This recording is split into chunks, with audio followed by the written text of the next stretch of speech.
My first motorized desk. It really is as cool as they say.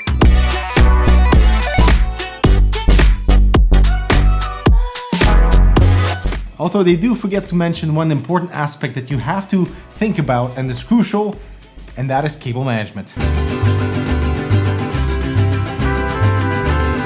So I picked up a few things to make my job easier, and I've learned my lessons from my 2020 cable management video of not using anything double-sided tape or anything sticky that will eventually fall off. So we're trying to approach it from a sustainability point of view and also from a point of view of being able to redo cable management without destroying the whole thing. Now this whole sit stand bonanza is definitely more tricky when it comes to cable management because we have to take into account the whole verticality and the height difference and make sure that no cables get damaged. Now this desk here is from Thermaltake, the ARGENT P900 designed by Studio FA Porsche. So they've got a lot of like funky things happening here with dual motors with collision detection. So that means that whenever there's any resistance applied on the motor, the motors will stop.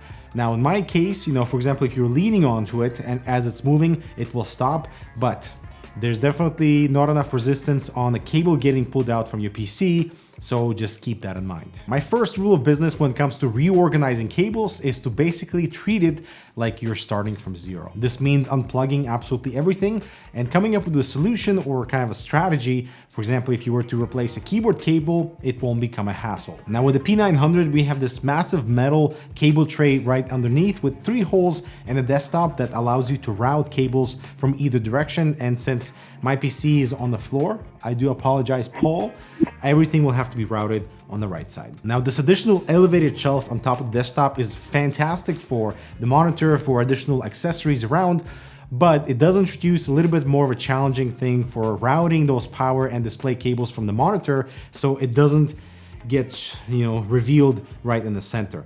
But we do have the center cutout on the actual desktop for routing all your main peripherals. At first I thought it would introduce more mess than organization, but it's definitely the more ideal way to route your cables away and somewhere underneath than having to route them all the way to the back of the desk. It is actually quite a popular mod for the IKEA kitchen desktops where you drill your own big hole somewhere in the center so you can route the cables right underneath. Now because I swap out gear so often and this being my gaming / testing desk, I decided to label all my USB devices and even power cables so that I know what is what. Labeling cables has come in clutch so many times when I have to replace a cable and they all look the same. And I also color code them so that I know which are my main peripherals that are constantly going to be staying in, which are my testing peripherals or whatever comes with the desk, because this thing has the RGB lighting, as you can see, that gets plugged in with a USB port inside the PC. And it also has a hub, so that also gets plugged into the PC, and color coding everything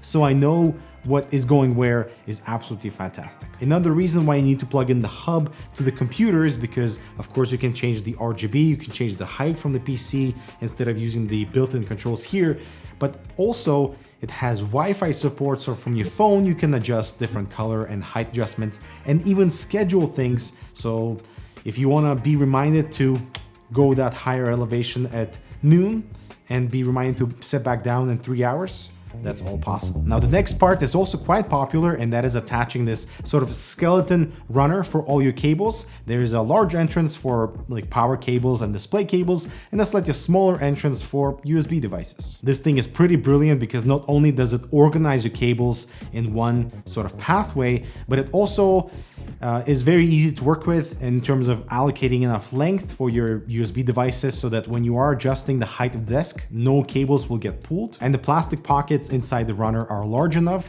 so that you can stuff them with lots of cables without risk of any damage. And also, if you want to remove any of the cables, no tools are required. You just have to guide it out from each channel, but that's also a very quick job. So now that is done, one of the things that I changed my mind on was not keeping the power bank inside this plastic housing, which is fantastic for keeping your cables organized on the floor, but I feel it's a bit safer to have the actual power extension attached to the desk. So the only cable that needs that mobility would be the extension cord and not everything else that you plug into it. Now here I got kind of lucky because I was able to squeeze the power extension right on the cable bar, so it's held in place, and It's facing the right way, so if I had to reattach any of the power stuff, it is right there. But otherwise, you can use double-sided Velcro, which is a really good solution, which is not permanent. So for example, you can remove the power brick and then swap it out for something else later.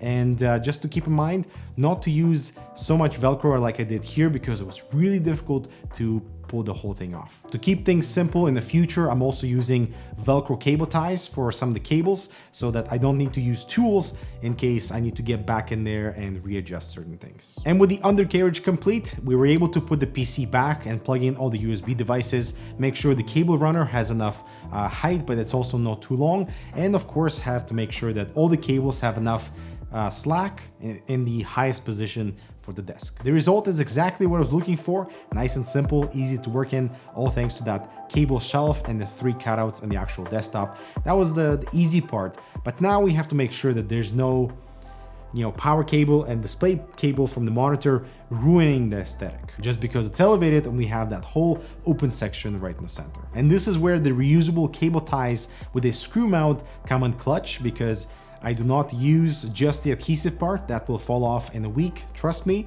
So having a screw to make sure that all the cables are properly seated and not going anywhere is the way to go. I hid the power and the DisplayPort cable behind the pillar so that if I have to swap out the monitor, I don't have to redo anything, just replug the DisplayPort cable and we're good to go. I do have a few tricks for dealing with the cables on the desktop. So first I have this magnetic tray with magnetic attachments. So if I plug in my mouse cable in there, it acts more like a bungee and I have to plug it in to charge. That's not a problem at all. I do have some other cables ready to go if I need to charge my phone or run anything with USB-C. I also have a USB-C cable routed cleanly for my MacBook Air setup, which I use on a daily basis. If you have not seen why you should get a MacBook Air, check out that video right over here. I think the two most important things you have to consider when doing cable management for sit stand is of course that height adjustability, that verticality, so you don't pull any of the cables. But moving away from that on a bigger picture is labeling your cables, and that's gonna come in clutch if you're swapping out things constantly, and making sure that your under shelf area for all your cables is neatly organized, so when it comes to swapping something out, it's not gonna be a nightmare, and it's just, you can pull something out nice and easy. And this desk, by default, without needing to install anything, is actually really nice for cable management, aside from having to run that cable runner, but that's kind of a no-brainer for pretty much anyone who has a sit stand option. And once everything is complete, you have to realize that it's not about making things super pretty for social media, because that's really easy to stage, and as soon as you start to work, everything becomes a big mess again. But you have to arrange everything so it's simple to swap things out, and everything is safe and sound when it comes to that vertical movement. So I hope things have been helpful in this video. So thanks so much for watching. Let me know what your experience has been like, if you have gone through a sit stand cable management experience. I'm Dmitry. Check out this other relevant content. All the links for useful products will be listed down below. I'll talk to you in the next video. And cable management responsibly, my friends.